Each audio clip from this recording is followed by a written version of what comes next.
Hi friends, it's Sarah MILLERHOUSE here, and I'm excited to share my new layout with you today.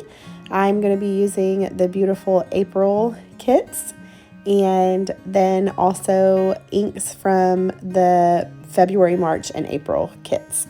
So my technique focus for today is using inks on the background. So I am actually using just the straight ink pad right onto the background, as you can see.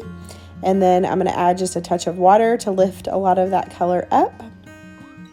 And then I'm going to repeat the pattern doing a color blocking method. So just row after row of blocks of color. And you can kind of see once I put that down, the water down, and then use a paper towel, I can lift a bunch of that color up, which is awesome. So I'm going to be taking the inks and I'm leaving off with the color that I left, or I'm starting each new row with the color that I left off on the row before. So by doing that, my color is moving over a little bit as I go.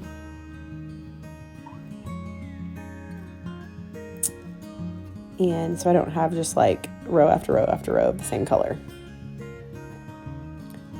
So adding just a touch of water. And when I did this row, I did add a little too much water, so you can see that the inks got a little bit light there, so I do go back over them one more time. And the reason I'm adding water to the rows as I go is because I don't want the inks to set too much on that background. I don't want the color to be too soaked into the paper. So I am adding just as I go. And I'm not adding too much water. I'm just like doing almost like a little third of a squirt out of my water bottle. So it's just a tiny bit of water. If you don't have a squirt bottle for water, you could just use a wet paintbrush.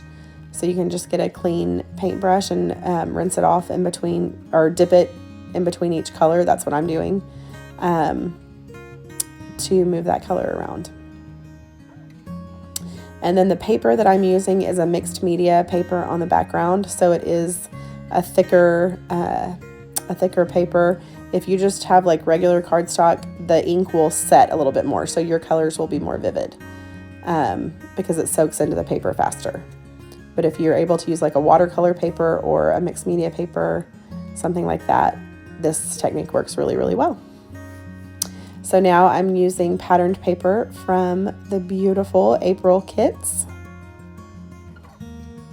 And I'm tearing off 2 pieces of patterned paper here.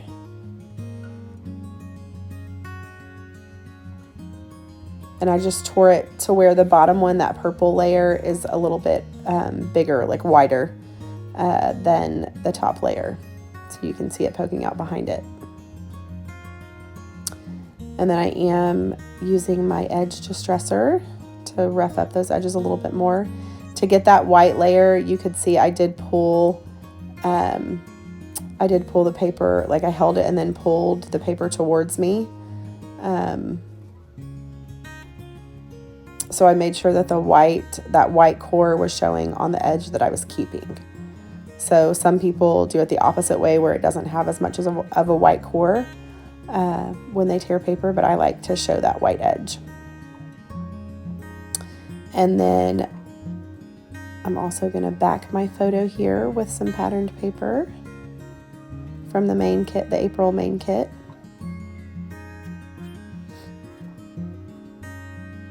I am going to do 2 layers of paper to mat that photo, and I'm going to distress the edges of each of those.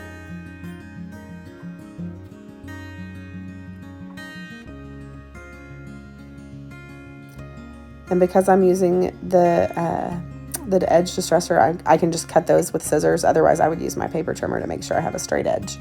But because I'm going to distress the edges of those, it's okay to not have a perfectly straight line.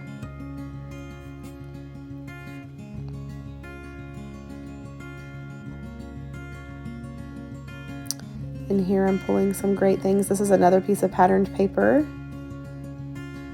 It's actually the back of one of the pieces that I used to mat the photo. So it has all kinds of fantastic tags there. So that is what I'm using. That's where I get the tags from to kind of layer behind my photo.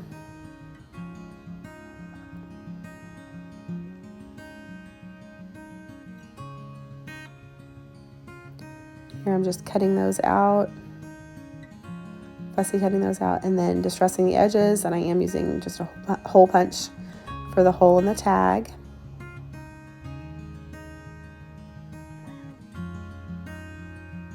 I go ahead and adhere them down because I know exactly they're going to go right where I have them. I like how that looks.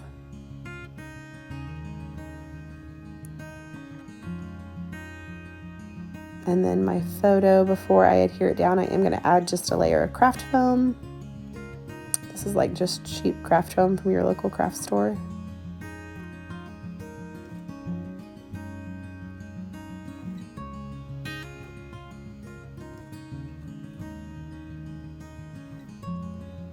And then this sheet of chipboard frames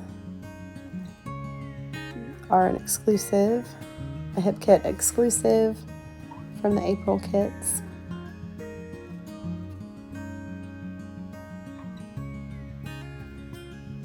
Play around with a couple different things there.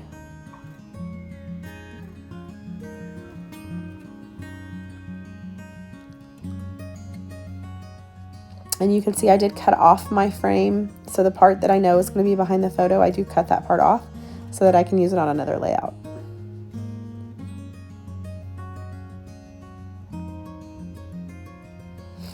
And then I'm pulling out some floral ephemera. I think that's from the embellishment kit.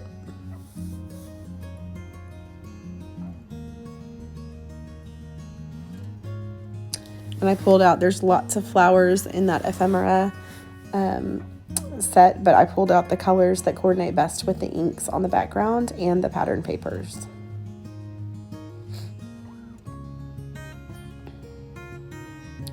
And I, of course, always rough up the edges of my leaves and my flowers, bend those up to add more texture to the layout.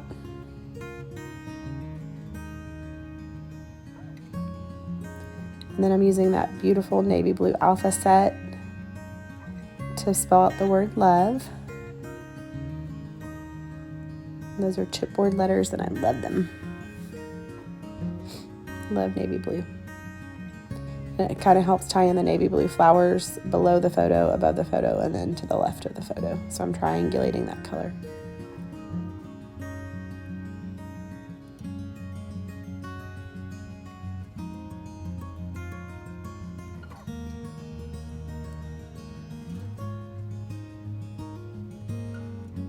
And then down here, I'm using the same ink that I used from the top, but I just smudged it on my craft mat and added a little bit of water to give a subtle, I just kind of want some subtle color down there.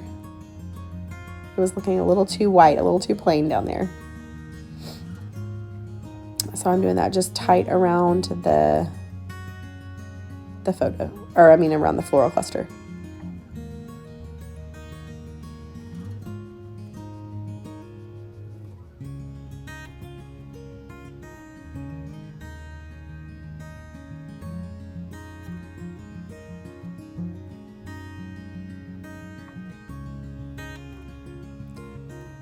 And then I'm going to clean that up.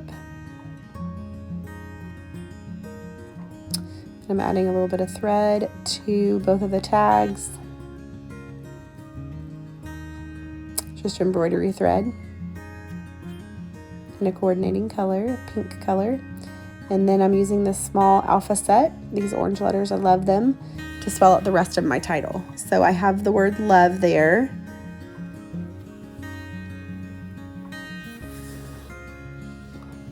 And then I'm going to add my people below that. So the title is Love My People.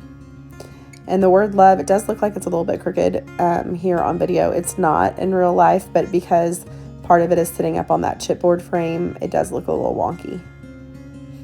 But it's very straight in real life.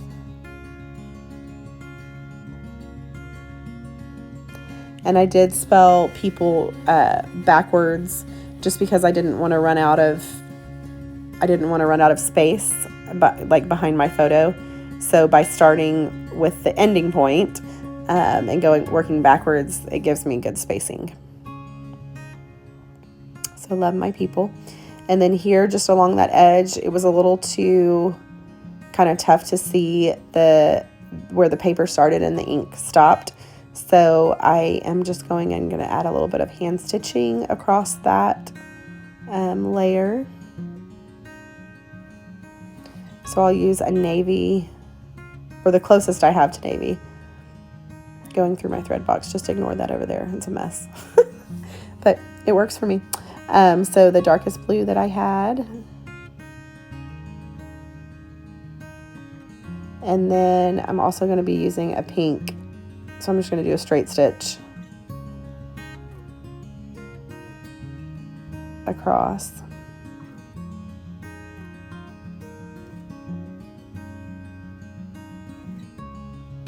Taped down the starting point so that it doesn't move on me.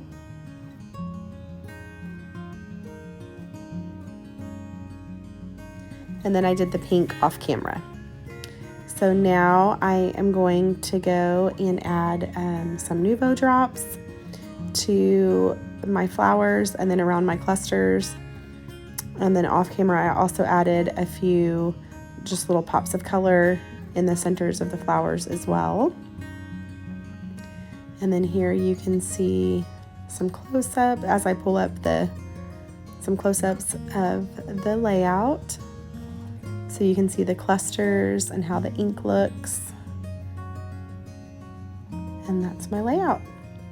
So now I've got close-up still photos for you. And I hope you enjoyed watching the process. I've got links down below to the hip kits. And then you can tap the bell for notifications and like and comment if you have any questions. I'll be sure to answer them. Hope you guys have a great day. Bye.